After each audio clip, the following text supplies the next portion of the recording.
Hello friends, welcome to my YouTube channel. So today in this video I am going to show you how to safely eject this connected portable SSD from this device.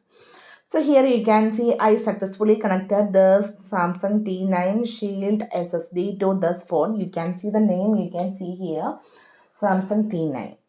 If you tap on this one, you can see all the files on this SSD. So let me show you how to safely eject this SSD from this device. If you press and hold the name of the SSD,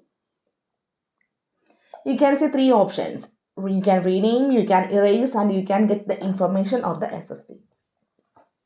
You will not get the option to safely eject this SSD from this device. If you tap on this one, you can see all the files on this device. You can see on the SSD, you can see here.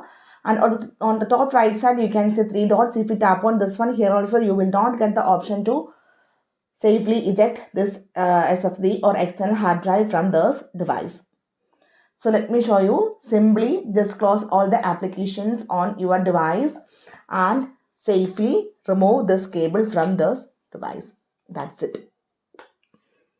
If you go to the files application, tap on the browse, you can see the name is not there. So simply in this way we can safely eject the connected SSD from this device. So hope you guys enjoy this video. Thank you for watching. Thank you. Bye bye.